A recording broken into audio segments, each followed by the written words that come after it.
I know, I left you on a cliffhanger in the last video. I mean, you already know what it is based off the title and the thumbnail, so check this thing out.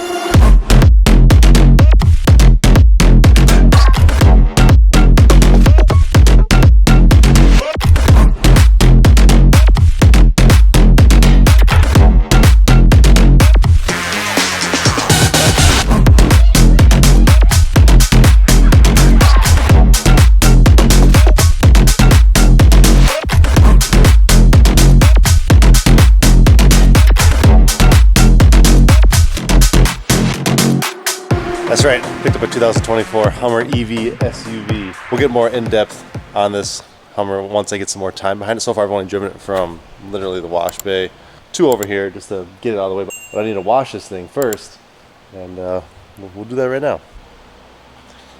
Yeah, check out the back tires turning on this thing.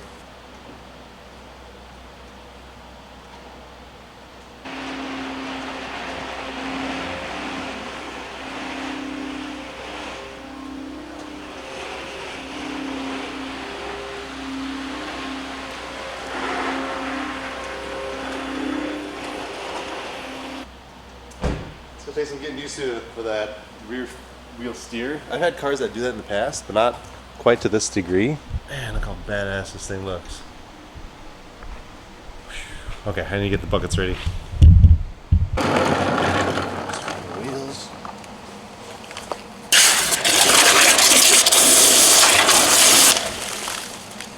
I think before I get this thing wet, I want to take off this back tire cover.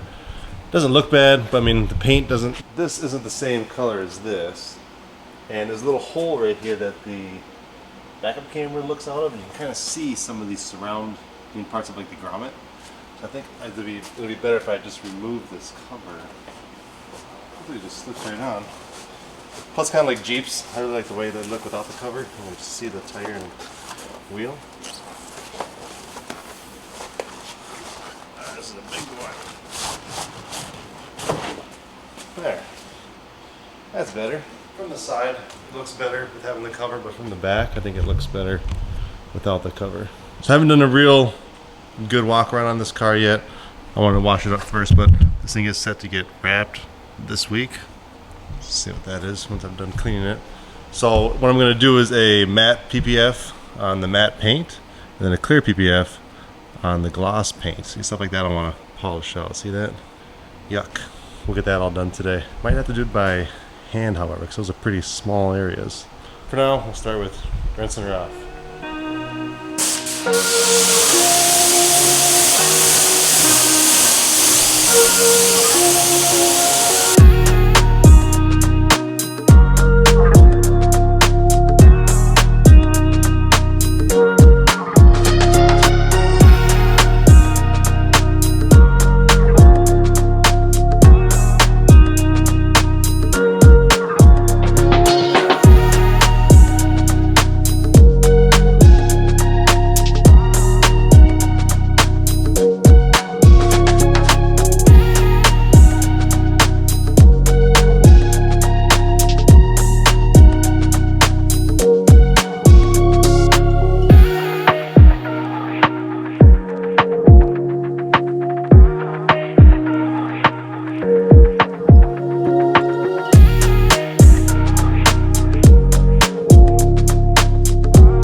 Let's try this thing off camera. Yeah. All right, do a walk around. I found a few flaws, unfortunately. I don't know if it's just the nature of the beast, it being a matte paint, but like things like this. See that? There's several of those around. It's not like a rock chip, but it's almost like a little like dust nib that was in the bumps right there. You can kind of feel them too. I already showed that one. There's like one right there. So things like that. I found a few flaws, and the black actually looks a lot better than I thought it would. So I might just have to, might be able to get away with doing it like by hand. Do stuff like that.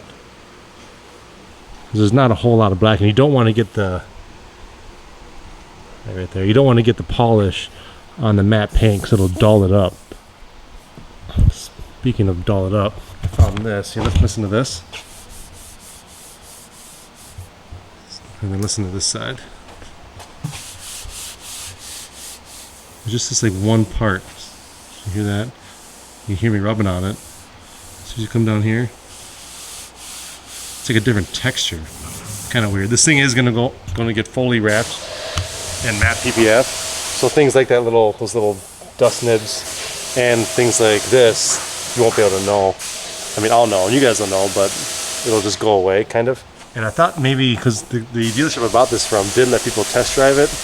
I thought, well, great. This is why I don't buy cars that are test driven, because you get little chips and stuff like that. But I did find a few of those dust nibs on vertical surfaces too, like back here. Is it this side? The long dong in the house? I can't find it, but there was one on one of these vertical surfaces. Not really sure where, but yeah, I'm gonna go around. I'm gonna hand polish some of this stuff, because there's even things like this. See that? Must be from a shipping stuff. Let's hand polish this crap out of there. There you go. See that? So we'll get that perfected, because again, this thing's gonna be PPF. We're gonna do matte PPF on the matte, and gloss. You're good. And gloss PPF on these black parts. Okay, I just did this all by hand since there's not a whole lot of polished up. You can see some of those areas I was trying to highlight before. Looks pretty good now. Not perfect. See that little mark right there? I don't think I touched up there. I got majority of it. And pretty good. Up here there was that kind of gummy residue. I gotta do a better job cleaning that up. Got rid of all the gummy stuff. And some of these, like, B-pillar had some crap on it. Ignore some of that. That's gonna come out with the next wash. Yeah, she cleaned up pretty good. Still some back here. Did all this by hand. Yeah, see all that? Alright, I might go back and do that with a polisher, actually. Yeah, I'll do that real quick. I think I should have just done a machine from the get-go. Always better results. Let's see how this turned out. There we go. That's better, right? Yeah, that's better. Okay, I'll probably go around and do the rest of the black with the machine real quick, because that is like significantly better. Screw it. I'm gonna do all the black. I hate polishing, but I'm good at it. I just don't like doing it. I gotta scoot here in a little bit, but I will be back. But I got this thing pretty satisfactory. I think I'm happy with it. This is the only really section that doesn't really look good to me, but we'll work on that later. I did find a little imperfection in the hood. Can't see it from this angle. But you can from this. Very, very minor. See that? It's technically done. I just gotta put surface. See that little bit of dent on there, one right there too. Everything else turned out pretty good. Trying to find one I can get in the light. Remember these little back areas? They were pretty nasty. Not perfect, but I'd give it like a B+, A-. I'm happy with it. This is that same like carbon flash that you see on Corvettes. It's a GM thing. It just had some nasty little marring in it. that I was able to get out. Looks good now. And I'll only need to be doing this one time because this whole thing's going to get wrapped. So this is, you just want to make it perfect, as perfect as you can before you put that wrap on there. Turned out pretty good. Yeah, this thing is huge. That's what she said. But this is a very fun car to detail. I think this might be one of those cars that I end up preferring to do. Look at the size of that damn tire on the back there. Massive. This might be one of those cars that I prefer doing the towel wash method over the wash mitt, which is how I initially wash this thing, because it's so large. I think I'll use probably 10, God, it's just giant. Probably use 10 towels to clean this thing, but that'll be the more proper way to do it. All right, I'll be back a little over an hour, and then we'll go through this car. I gotta wash Pa's car too, shoot. It's probably been about 3 hours since I picked up the camera last. Had to do some errands. Long Dong and I got lunch, then we had to wash Pa's car. So this one's been sitting here, but I did go ahead and polish everything that I could. Obviously not the matte paint, but you know, this black stuff. Here's one of those nibs I was showing you earlier. Oh no, that just came right off. Never mind. First impressions on washing it. This is a very large vehicle. I'd say that about, like, you know, the Ram and my wife's, does she have a Wagoneer? But this thing just seemed to take it to a whole nother level. I see videos all the time that talk about how big this thing is, and it doesn't look that big in camera, but I mean, you can see Long Dong next to you is kind of away, but this is a normal mode, and I'm just under 6 foot and 5'11", and this is a big vehicle. However, first impressions washing it, it will be a little bit of a pain to get these, there's some polish there, to get these high spots. I think in the future I'll lower it down. There's an easy exit feature that lowers this down like a couple inches, maybe down to like here or something like that. It also has what's called an extract mode, which raises it up. Like, I swear it's like 5 or 6 inches, something like that. It's some crazy. Let me give you guys a little tour about this. This is a 2024 Hummer EV SUV. They have the pickup and they have the SUV. I did a reservation on both of them when they were first announced back in, the pickup was like 2020, I want to say, and the SUV was maybe 2021, maybe 22, something like that. I did a reservation with probably hundreds of thousands of other people doing it, and for whatever reason, my local dealership decided to cancel them on me. Not sure what happened there. Never got a refund. I don't really know what's going on with that. So, and I was quick to the gun too. I was like, I set the alarm. I'd be surprised if I was over like 100 people. I was really on it to reserve one. So I was hoping to get one of the first 10. Ended up doing that, but no thanks to a reservation, but just me going out and finding one. So back to the initial reservations that I had. Both of them got canceled. I did one for the pickup, one for the SUV. Valley GMC sales. Just had to cancel them for some reason, not sure why. Never got a refund, like I said. Whatever. So I kind of gave up on it. I went to the state fair and sat in the pickup version for the first time, and I was not really impressed. This is the first thing that stood out to me, was this cheap plastic, I don't want to call it a sunroof, they call it like Freedom Tops or something like that. It's kind of like a Jeep where the top comes off. But I felt it was very cheap. I felt the inside was cheap. I don't think the atmosphere, the scenario was really giving it the full, or allowed me to get the full perspective of how badass this vehicle actually is. Plus it was a pickup. I think this is all preference, but I do think the SUV is a better looking car, better looking vehicle over the Hummer EV pickup. Anyway, so fast forward, dealerships started to get their allocations or their first edition Hummer EV SUVs, including the one that I had the reservation through. And they said theirs was going to be a demo unit for 6 months, and I can buy it afterwards. It's like, no, thank you. So I did some more shopping, and as other dealerships were getting theirs in, they were already like trying to pre-sell them for like $30,000-$40,000 over MSRP. So I kind of gave up on it. Between that and going to the state fair and seeing how much I didn't really care for the pickup, I was like, whatever, we're not going to do it. Then I happened to be online looking, and suddenly like 4 of these things popped up locally here. One being at Valley GMC. So I went there, sat in it, and I was like, man, this is pretty sweet. I like this a lot. And I was trying to talk to them about price, and they're like, yep, the owner's going to do $25,000 over sticker. I'm like, would he entertain MSRP? He said, nope. And I was like, well, that's unfortunate, because I have one from Fargo. That was this one that I found like about a week prior that was willing to sell it at MSRP. I didn't want to pull the trigger on this one, however, because it already had like 45 tested miles on it, so they're letting customers test drive the car. So I postponed for a little bit, and then I just saw these things going up like crazy on dealerships, and it's like, well, okay, I'm going to get one. And I contacted like 4 or 5 around me, and all of them were $10,000, $15,000, $25,000 over sticker. So I contacted the Fargo dealership once more, and it had like 67 tested miles on it. I'm like, okay, let's stop doing that. Take a deposit. Let's figure out a deal for this. And I got them I got them to agree to sell at MSRP. So I was like, okay, let's secure this vehicle first, and then now let's start getting some bids on the iX and the M8, because those were the two vehicles that I was willing to, I guess, let go, because I could I could replace them in a year or sooner if I really wanted to. I just have to get an allocation. And they came back, and it was like a combined price of, what was it? It was $178,000 is what they felt those two cars were worth, trade value wise. And you know, I do this all the damn time. This is like my, it's like 8th car I bought this year. I buy and trade a lot. You know, I'm like, that seems pretty low, to be honest. So I shopped it out myself, and I was getting honestly similar bids, but maybe like 2,000, 3,000, 4,000 higher.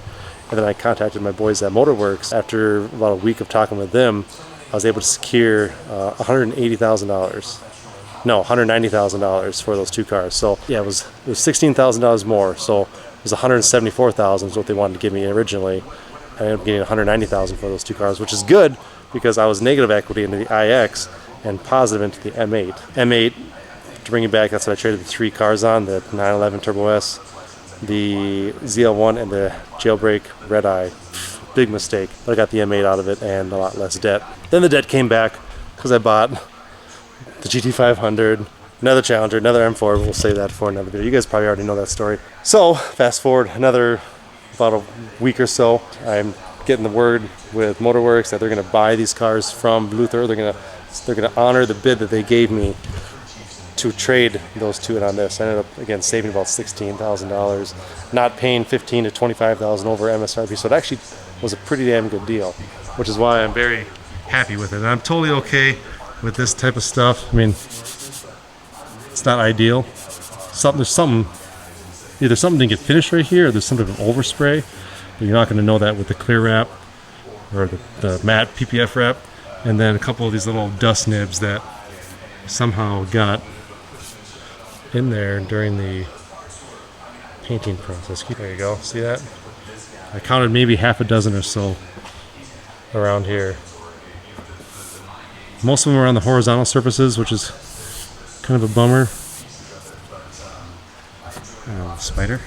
Went around and polished all these black spots. This is that carbon flash looking stuff that you see on other GM vehicles like the C8. And this flat black. I hate flat black, but whatever. It's fine. I was in the middle of saying this earlier, but this is a 2024 Edition 1 Hummer EV SUV. Moonshot? No, what is this color? Moonshot Green Matte is the name of the color of this car, and I believe that's only available on the Edition 1. You can finally build these now on GMC.com, but I don't think Moonshot Green Matte is an option for you. So that's one way. For those who, typically when there's a brand new car introduced to the market, they do a limited edition or like a rare run, I guess is the best term to say, of the initial, off the assembly line models of it. This happens to be it right here, the Edition 1. I think they produced 2,500 of these cars, and of that, I believe the Edition 1 comes with everything, kind of like the Rivian. The Rivian, if you were one of the first people to put in a reservation, you get a lot of the what would otherwise be like options as a standard, just for kind of buying into the hype, I guess is the best way to term. So this comes, I believe, with most options as standard as you would normally get on a 3X. And they have two trim levels right now. They have the 2X and the 3X. The difference is 2 motors, 1 on each axle versus 3, 1 and 2. And even things like the Super Cruise, I think this might be an option now, but it comes standard with the Edition 1. Of course, at a subscription with OnStar, which I'm not going to subscribe to. Besides that, I'm not really exactly sure what else would be an option. I know these are standard 22-inch wheels. I believe there's an off-road package that makes them smaller, but I think the larger ones, look at how much real estate that takes up. I think the bigger wheel looks better. I really like this, although I'm a little nervous for my garage. Little button on the back, and this opens up. So it sticks out about as far as the mirror.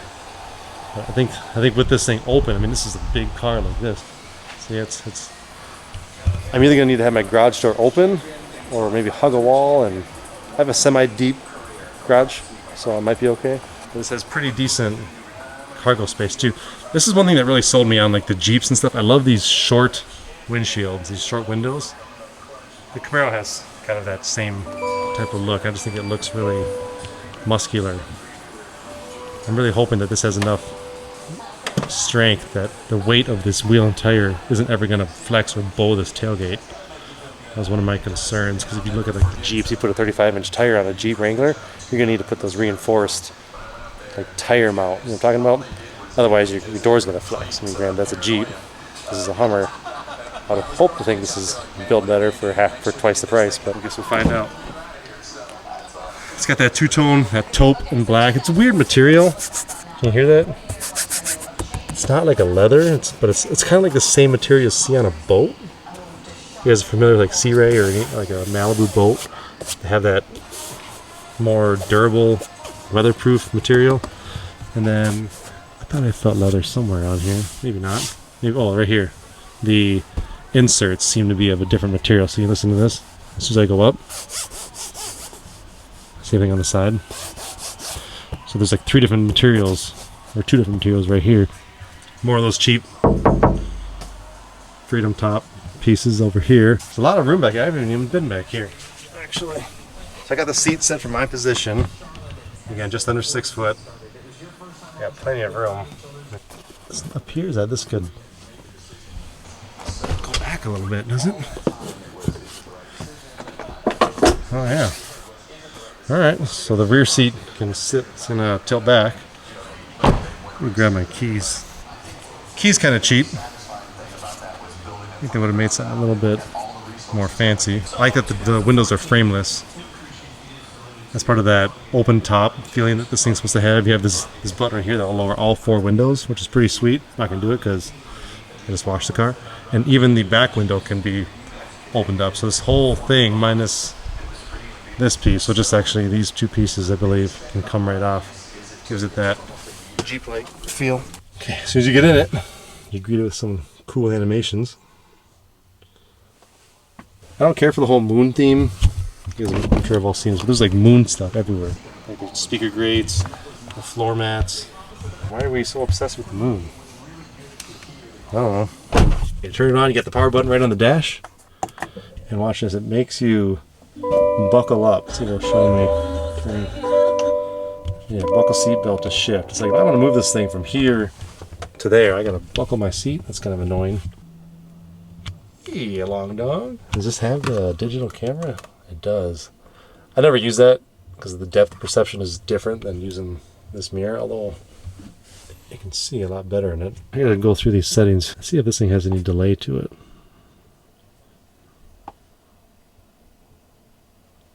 It's not too bad. Cameras.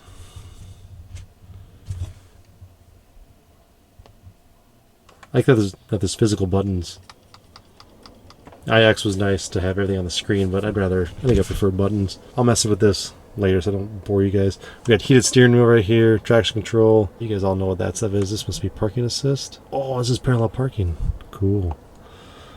Won't ever use that. Heated seats and cooled seats, that's right. I like that you push the button and then it gives you the indicator of what to do. What is this? Heat?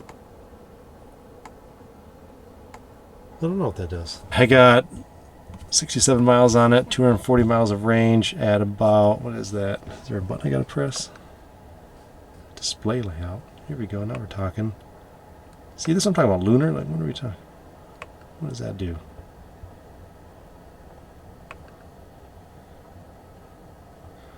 Sport, probably do clean, that looks pretty nice. Settings, vehicle, 1 pedal drive. Ooh, I want that on. Rear seat reminder, we'll turn that off. Buckle to drive, what is that? Maybe I don't need to do it. I'll try. I don't think people are going to use the crab walk very often. It's more of a party trick, kind of like the Watts to Freedom mode. It's cool to have. I'm not sure exactly how often I'll be in a position to use it.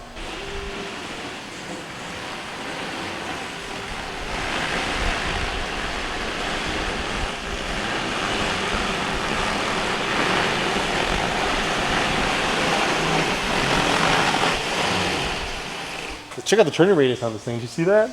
How quickly I was able to back in here? Yeah. Man, these lights are sweet. You guys one more look at this thing. What do you think of it, Long Dong? You like it? It's the color that hits. Yeah. Some angles it looks gray, some it's green. Most of it it's green. It's like almost like an olive green, but it's more of a, like you said, silver gray. Yeah. You see right here, it looks almost silverish. Depends on the camera. Depends on the light.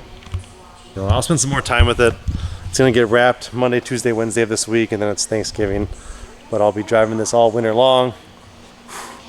It's big. I mean, it's as big as like the old H2. I should put them next to each other. I'll do that in another video. Compare the old with the new. I like the lights on here. I like the 3 windshield wipers too. I think the crab walk is more of a gimmick.